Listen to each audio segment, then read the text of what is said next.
नमामि नर्मदे दोस्तों, जय कार्तिक भगवान। कार्तिक पूर्णिमा के अवसर पर मैं आपको आज नर्मदा माँ के दर्शन कराने जा रही हूँ। चूँकि हमने कार्तिक मास का पूरा व्रत पालन किया, हमने कार्तिक में नर्मदा जी का स्नान किया। नर्मदा जी में नर्मदा जी के घाट पर हमने दीपक लगाए, हलवे का भोग लगाया। कहते हैं कि माता नर्मदा को हलवे का भोग परम प्रिय है, तो हमने माता रानी को हलवे का भोग लगाया। नर्मदा जी में परिक्रमा की, नर्मदा जी में नाव में बैठे। हालांकि नाव में बैठना असुरक्षित भी लग रहा था, क्योंकि यहाँ जो नाव लेकर नाविक होते हैं उन्हें कुछ ज्ञान नहीं होता है और हर कोई नाव चलाने लगता है तो डर भी लगता है। लेकिन एक रिस्क ली और नर्मदा जी की गोद में नाव में बैठे। तो दोस्तों, नर्मदा जी की जो ये परिक्रमा की, इससे मन में अत्यंत शांति आई। कार्तिक मास में हमने जो नित्य नियम से 4 बजे रात का अलार्म लगाकर माता रानी की पूजा की, कार्तिक भगवान की पूजा की, श्री गणेश जी भगवान का ध्यान किया, यमुना माँ का ध्यान किया, बांके बिहारी जी का ध्यान किया। भगवान का ध्यान करके हमने भगवान की पूजा की, उनको भोग लगाया, उनको स्नान कराया और भगोने में जल लेके और एक दीपक रख के हमने दीपक दान किया। मंदिर में हमने 1 घंटे रोज़ पूजा की, अर्चना की, सेवा की, आरती की। अपनी सेवा हमने कुछ अलग तरीके से दी। कभी हम मंदिर में झाड़ू लगाए, कभी हमने मंदिर में पोंछा लगाया। मंदिर में डेली में हमने आरती की, भोग लगाया, भगवान की सेवा की, पूजा की। बड़ा ही आनंद आया।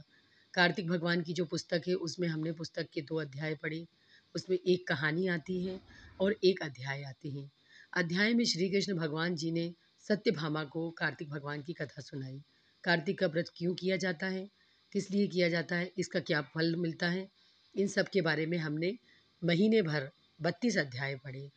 32 अध्याय के साथ जब हम नर्मदा जी का पूजन करने आए तो हमने घाट पर 32 दिए जलाए, 108 बत्ती जलाई, शुद्ध घी की या तिल के तेल में ये बाती जलाई और नर्मदा तट पर हमने पूजन किया।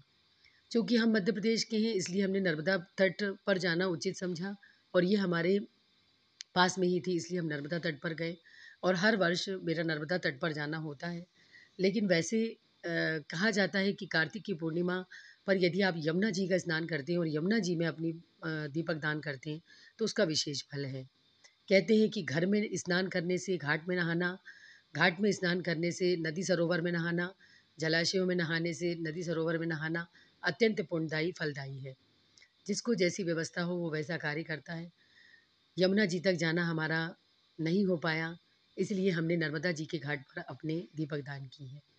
यहाँ पर हम अपने दोस्तों के साथ एक बस करके गए थे और बस में गाते बजाते हम लोग नर्मदा जी के तट पे पहुँचे। वहाँ जाकर हमने नर्मदा जी में स्नान किया। 1 लोटा जल सूर्य को दिया, 1 लोटा जल शिव पार्वती को दिया, 1 लोटा जल बांके बिहारी जी को दिया, यमुना माँ का नाम लिया, गंगा जी का नाम लिया, प्रयागराज जी का नाम लिया, काशी विश्वनाथ जी का नाम लिया, 36 करोड़ देवी देवताओं के नाम लिए। और सबसे अच्छी बात ये लगी कि हमें घाट पर गऊ माता और नंदी देव भी मिले। हम घर पर हलवा बनाकर ले गए थे, जिसमें हमने तुलसी पत्र रखकर नर्मदा जी को भोग लगाया, भगवान को भोग लगाया। उसके बाद नंदी बाबा और गऊ माता को भोग लगाया। वहाँ पर हमें 5 कन्याएं भी मिली जिनका हमने पूजन किया, द्रव्य दक्षिणा दी, हलवा दिया और उनको प्रणाम किया। नर्मदा जी स्नान करते समय जल बहुत ठंडा था, क्योंकि कहते हैं कि नदियों का जल यदि सूर्य उदय से पहले आप नदियों में स्नान करते हैं तो वो गर्म रहता है और यदि सूर्य उदय होने के बाद यदि आप नदियों में स्नान करते हैं तो वो जल ठंडा हो जाता है, शीतल जल हो जाता है। कार्तिक मास में शीतल जल से नहाने के विशेष महत्व बताए गए हैं। हालांकि दोस्तों, आज के इस कलयुग में हम लोगों से संभव नहीं हो पाता, क्योंकि हम लोगों को सर्दी जुकाम बुखार, मौसम बदलने के कारण तबीयत खराब होती रहती है। तो हम महीने भर तो गर्म और ठंडा पानी मिलाकर नॉर्मल पानी से नहाए, अपने घर में स्नान किया हमने।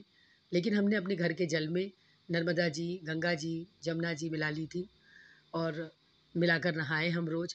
लेकिन जब हम नर्मदा जी में गए तो हमने शीतल जल से ही स्नान किया।